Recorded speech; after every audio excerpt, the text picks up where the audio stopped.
Thank you. Rupert Lowe, please. Thank you, Chairman. Yes, I listened to this conversation and I have a concern that the skill and knowledge base, both within the civil service and within the ministerial pool, which I look at with horror, is not capable of actually holding the public's corner. And the problem is when you have a very able private sector, which is effectively exploiting a very unable public sector, that the net cost falls upon the consumer. So on the question of public ownership, I think ministers have been very clear, and you'll have heard the Secretary of State in the House yesterday, that ministers don't believe public ownership is the right answer. Estimated cost of nationalising the sector of the order of £100 billion.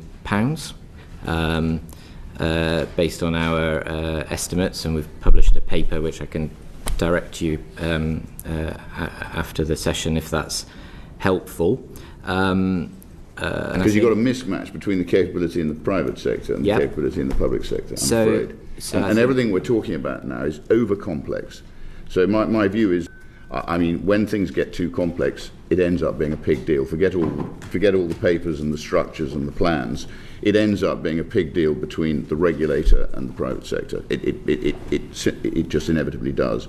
So I'm just worried that with all this mess, now is not the time to have an uncertain situation. I think you were due to have this report out, was it in September?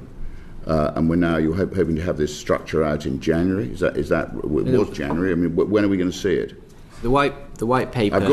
I've seen there's a white paper, but when are we actually going to have a firm structure so everybody knows what's happening? I think that the Ofwat is dysfunctional. I think the DEFRA is dysfunctional. I think the Environment Agency is dysfunctional. I don't know about the Drinking Water Inspectorate.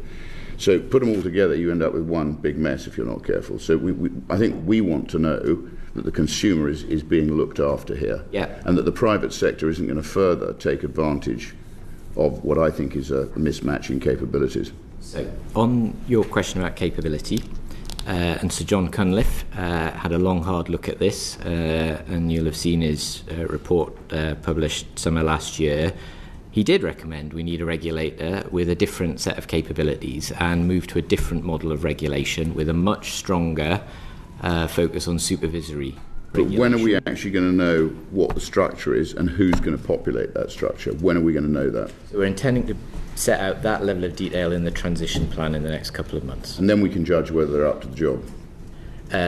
Obviously, what comes next is legislation, and I can't preempt the King's speech, but to do this well, and the scale of reform we're talking about, you need primary legislation for a number of these reforms. Thank you, Chairman. We need this structure and the people as soon as possible. And it doesn't fill me with great confidence to hear there's a whole load of legislation that's got to be passed first. That sounds like a long time to me.